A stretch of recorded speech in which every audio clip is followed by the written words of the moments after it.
जी बिस्मिल्लाहिर्रहमानिर्रहीम। Welcome to management tube. मेरा नाम कलीम है और आज मैं आप लोगों को ये बताऊंगा कि आप जनरल सेल्स टैक्स मतलब जीएसटी की नल या निल जो भी आप इसको पढ़ते हैं या समझते हैं, मतलब निल सेल टैक्स रिटर्न या नल सेल टैक्स रिटर्न आप कैसे सबमिट कर सकते हैं। नल या निल सेल टैक्स रिटर्न का मतलब ये होता है कि ना तो आपकी कोई सेल है और ना कोई परचेज है, तो आप इस सूरत में जो है ना जीरो सेल टैक्स रिटर्न नल या निल सेल टैक्स रिटर्न कैसे सबमिट कर सकते हैं, तो इस चीज़ को हम देखेंगे। तो याद रखें, जो नल सेल टैक्स रिटर्न सबमिट करने का तरीका है वो तो बहुत सिंपल है, लेकिन नल सेल टैक्स रिटर्न सबमिट करने से पहले ये आपके लिए ज़रूरी है, आपने देखना होता है कि किसी ने आपके नाम से कोई एंट्री तो नहीं की। बाद औक़ात आपको नहीं पता होता कि आपने कोई सेल परचेज किया है, लेकिन कोई भी कंपनी कोई भी अदारा वो सेल्स या परचेज आपकी डाल देता है। तो आपके लिए, अगर आप ऐसी सूरत में चीज़ों को देखे बगैर जो है nil sale tax return submit करेंगे तो आपको नोटिस भी मिल सकता है। तो इसलिए जो बेहतर प्रैक्टिस है वो ये है कि सबसे पहले आप सारी चीज़ें देखें कि आया आपकी कोई जो है ना इस महीने की, जिस महीने की आप सेल टैक्स रिटर्न सबमिट कर रहे हैं, इसमें कोई विद होल्डिंग तो शो नहीं हो रही है एफबीआर के रिकॉर्ड में। सेम तरीके से कोई सेल्स तो शो नहीं हो रही, कोई परचेज तो शो नहीं हो रही। जब कोई विद होल्डिंग्स ना हो, ना तो इनकम टैक्स की ना तो सेल टैक्स की, सेम सी तरीके से ना तो कोई सेल्स हो और ना कोई परचेज हो, ये चेक करने के बाद फिर आप जो है ना जनरल सेल टैक्स की नल रिटर्न सबमिट कर सकते हैं। तो ये सारी चीजें आप कैसे चेक कर सकते हैं, विद होल्डिंग कैसे चेक कर सकते हैं, सेल कैसे चेक कर सकते हैं, परचेज कैसे चेक कर सकते हैं, ये मैं आप लोगों को चेक करने का पहले तरीका बताऊंगा। उसके बाद हम जाएंगे नल सेल टैक्स रिटर्न सबमिट करने का तरीका आपको बताऊंगा। लेकिन अगर आप ये चेक किए बगैर नल सेल टैक्स रिटर्न सबमिट करेंगे तो 100% कन्फर्म है कि एफबीआर की तरफ से आपको नोटिस आ सकता है। तो चलते हैं, इसके दो तरीके हैं, दोनों तरीके आपने नल सेल टैक्स रिटर्न सबमिट करने से पहले लाजमी अप्लाई करने हैं। नंबर 1 पे तो जो है कि राइट साइड पे बिल्कुल आखिर पे यहाँ आपके पास एक ऑप्शन है MIS। तो आप MIS पे क्लिक करेंगे। MIS पे क्लिक करने के बाद जो इन्फॉर्मेशन सेंटर का ऑप्शन है आपने इस पे क्लिक करना है। ओके, तो उसके बाद ये जो है इंटरफेस आपको दिखाई देगा। उसके बाद आपने क्या करना है, यहाँ आपको बहुत सारे ऑप्शन दिखाई देंगे, लेकिन आपने सीधा जाना है। ये जो ऑप्शन है एक पेमेंट डिटेल्स, तो अपने पेमेंट डिटेल्स पे क्लिक करना है। पेमेंट डिटेल्स पे आप जैसे ही क्लिक करेंगे तो फर्दर आपके पास ये ऑप्शन शो होंगे। अब हमने क्या करना है, अब हम जिस महीने की सेल्स टैक्स रिटर्न सबमिट करना चाह रहे हैं उस महीने की जो ड्यूरेशन है वो हम यहाँ पे एंटर करेंगे।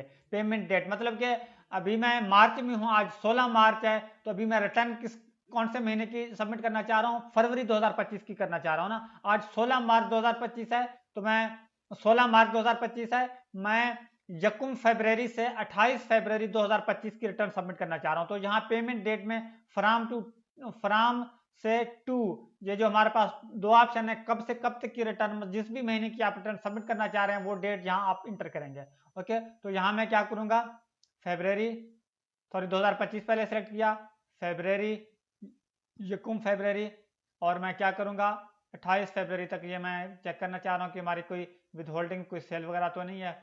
तो यहाँ फरवरी फिर सेलेक्ट किया, ये 28। ओके, तो मतलब जिस भी महीने की आप रिटर्न सबमिट करना चाह रहे हैं वो जो है ना डेट आप यहाँ से फ्राम से टू तक जो भी डेट है वो आप इंटर करेंगे। मतलब यकुम तारीख से जिस भी महीने की जो भी आखिरी दिन है जिसका उस महीने का वो आप इंटर करेंगे। उसके बाद आपने क्या करना है, सर्च के ऑप्शन पे क्लिक करना है। तो यहाँ मैंने सर्च के ऑप्शन पे क्लिक किया तो आप देख सकते हैं कि यहाँ पे मुझे कोई एंट्रीज शो नहीं हो रही। इट मीन के जो है ना किसी के रिकॉर्ड में, एफबीआर के रिकॉर्ड में भी और वैसे भी मेरी विद होल्डिंग कोई नहीं है। ना तो मैंने किसी से कोई विद होल्डिंग किया और न किसी और ने मुझसे विद होल्डिंग किया।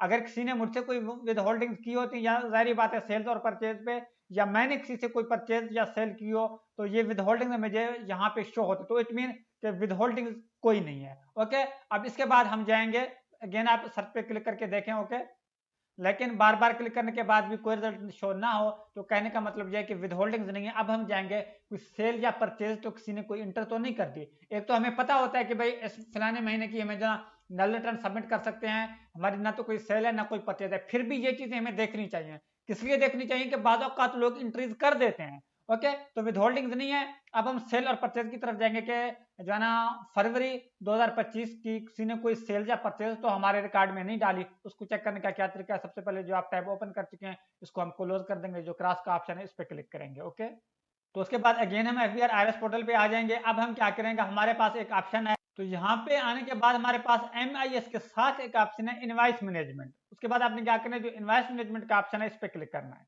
इनवॉइस मैनेजमेंट पे आप जैसे ही क्लिक करेंगे फर्दर हमारे पास एक ऑप्शन यहाँ पे शो होगा सेल्स लेजर। तो उसके बाद आपने क्या करना है, सेल्स लेजर पे क्लिक करना है। ओके, तो सेल्स लेजर पे आप जैसे ही क्लिक करेंगे फर्दर आपके पास पहले जैसा एक टैब ओपन हो जाएगा, लेकिन ये उससे पहले वाले में हमारे पास यहाँ काफी सारे ऑप्शन थे, पेमेंट सेक्शन हमने सेलेक्ट किया था, यहाँ कोई सेक्शन वगैरह नहीं है, जस्ट एक ही टैब है। यहाँ आप देख सकते हैं कि सेल्स टैक्स इनवाइस मैनेजमेंट है। तो यहाँ आपने क्या करना है, वही सेम प्रोसेस है। यहाँ आपने क्या करना है, अगेन जो है ना, यहाँ फ्रॉम डेट टू डेट, जो कि यकम फरवरी 2025 से 28 फरवरी 2025 मैंने ऑलरेडी सेलेक्ट किया, जो कि आप देख सकते हैं कि यकम फरवरी 2025 से 28 फरवरी 2025 मैंने सेलेक्ट किया। तो यहाँ अगर आप चाहें तो वन बाय वन सेल पे या परचेज पे क्लिक करके भी चेक कर सकते हैं कि किसमें क्या क्या है, आप क्या क्या नहीं है। लेकिन अगर आप यहाँ से कोई ऑप्शन सेलेक्ट नहीं करेंगे ट्रांजेक्शन टाइप में, तो यहाँ डेट इंटर करने के बाद आपने क्या करना है, डायरेक्ट सर्च के ऑप्शन पे क्लिक करना। तो सर्च के ऑप्शन पे आप जैसे ही क्लिक करेंगे, चाहे सेल्स हो चाहे परचेज हो, वो आपको सारे यहाँ पे दिखाई देंगे। तो यहाँ आप देख सकते हैं कि यकम फरवरी 2025 से 28 फरवरी 2025 सेलेक्टेड है। यहाँ मैं सर्च के ऑप्शन पे क्लिक कर रहा हूँ, लेकिन यहाँ पे हमें कोई एंट्रीज शो नहीं हो रही। तो इट मीन अब हमें कंफर्म हो गया ना, तो और जो फर्स्ट स्टेप हमने किया था वहां तो ना तो कोई विद होल्डिंग्स हमें शो हुई, और या ना यहाँ पे में ना तो कोई सेल्स की एंट्रीज शो हो रही है, ना तो कोई परचेज की एंट्रीज शो हो रही है। तो इट मीन अब हम नल सेल टैक्स रिटर्न सबमिट कर सकते हैं। ओके, लेकिन अगर आप इन दोनों प्रोसेस को अप्लाई नहीं करेंगे, तो हो सकता है कि आप नल सेल्स टैक्स रिटर्न सबमिट तो कर देंगे, लेकिन आपको नोटिस आ सकता है। तो इसलिए बेहतर ये है कि नल सेल्स टैक्स रिटर्न सबमिट करने से पहले आप क्या करें, मेक श्योर करें कि आपकी कोई एंट्रीज वगैरह नहीं है, ना तो विद होल्डिंग की एंट्रीज हैं और ना ही सेल और परचेज की एंट्रीज हैं। ओके, उसके बाद आपने क्या करना है, यहाँ जो क्रॉस का ऑप्शन है आपने इस पर क्लिक करके स्टेप को क्लोज कर देना है। आप यहाँ पे आ जाएंगे। इसके बाद आपने क्या करना है, जो हमारे पास डिक्लेरेशन का ऑप्शन है, आपने डिक्लेरेशन के ऑप्शन पे क्लिक करना है। तो उसके बाद ये जो रिटर्न स्टेटमेंट्स ओरिजिनल का ऑप्शन है, आपने इस पर क्लिक करना है। इस पर आप जैसे ही क्लिक करेंगे तो यहाँ लास्ट में आपके पास सेक्शन है, एक ऑप्शन है nil sales tax return and federal excise return. ये याद रखें, आपने इसको सेलेक्ट करना है, इसको अच्छे से देखना है क्या लिखा हुआ है, nil sale tax return and federal excise return. इसमें और इसमें कंफ्यूज नहीं होना, ये क्या लिखा हुआ है 26(1) sale tax and federal excise return filed voluntarily. ये हम उस वक्त ओपन करते हैं जब कोई सेल परचेज हो, वो हम रिपोर्ट करते हैं। लेकिन नल सेल टैक्स के लिए ये nil sale tax return and federal excise return, आपने इस पर क्लिक करना है। ओके, यहाँ पे मैं क्लिक करता हूँ। तो उसके बाद आपने क्या करना है, ये नल सेल टैक्स का फॉर्म ओपन हो जाएगा। यहाँ पे टैक्स पीरियड सेलेक्ट करना है, जो कि मैं 2025 सर्च करूंगा। 2025 में मैं क्या करूंगा, फरवरी 2025 करूंगा। ये आप देख सकते हैं यकम फरवरी से 28 फरवरी 2025। ये आप टैक्स पीरियड सेलेक्ट करेंगे, जिस भी मंथ की आप रिटर्न फाइल करना चाहें, उसके बाद कंटिन्यू के ऑप्शन पे क्लिक करेंगे। तो उसके बाद ये जो इंटरफेस है ये आपको दिखाई देगा। यहाँ आपने क्या लिखना है, there is no sale purchase. Okay, तो यहाँ मैंने लिख दिया there is no sale and purchase. Okay, बात करके मैंने लिखा था। फिर आपने क्या करना है, सेव के ऑप्शन पे क्लिक करना है। फिर आपने वेरिफिकेशन वाले ऑप्शन पे क्लिक करना है। वेरिफिकेशन में जो भी आपका जो भी पिन है वो आप इंटर करेंगे, जो कि मैंने इंटर कर दिया। उसके बाद आपने क्या करना है, वेरीफाई पिन पे क्लिक करना है। वेरीफाई पिन पे आप जाए तो यहाँ आप कोड वेरीफाइड आ गया सक्सेस। उसके बाद आपने क्या करना है, सबमिट के ऑप्शन पे क्लिक करना है। तो ये क्या कर रहा है, do you want to submit, मैं कर रहा हूँ। तो यस पे जैसे ही क्लिक किया, इट मीन जो हमारी नील सेल टैक्स रिटर्न थी वो सबमिट हो गई है। लेकिन अगर आप चेक करना चाहते हैं कि सबमिट हुई है कि नहीं हुई, तो उसके बाद आप क्या करेंगे, यहाँ पे कंप्लीटेड टास्क पे क्लिक करेंगे। ओके, कंप्लीटेड टास्क पे क्लिक करने के बाद आपने क्या करना है, जो डिक्लेरेशन का ऑप्शन है आपने इस पर क्लिक करना है। ओके, तो डिक्लेरेशन पे आप जैसे ही क्लिक करेंगे, जितनी भी रिटर्न होती हैं, जैसा कि income tax return, cell tax return, इसके अलावा विद होल्डिंग रिटर्न, जितने भी आप सबमिट करते होते हैं वो आपको यहाँ पे दिखाई देंगे। तो यहाँ आप देख सकते हैं कि जिस मंथ की हमने अभी रिटर्न सबमिट की है, वो जो ना यहाँ आपको दिखाई दे रहा होगा। ये आप देख सकते हैं कि यकम फरवरी 2024 से 28 फरवरी 2025। ओके, तो हमने जो रिटर्न सबमिट किया वो सक्सेसफुली सबमिट हो चुकी है। तो इस तरीके से आप इसको चेक कर सकते हैं।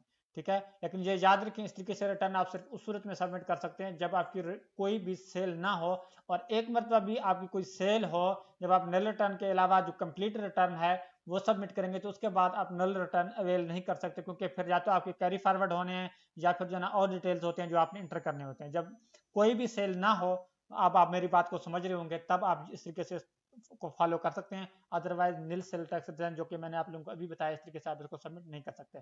फर्दर आप लोगों का कोई क्वेश्चन हो कमेंट सेक्शन में पूछ सकते हो। मुझे दीजिए इजाजत, नेक्स्ट में इंशाल्लाह वीडियो के साथ अल्लाह ने के बाद।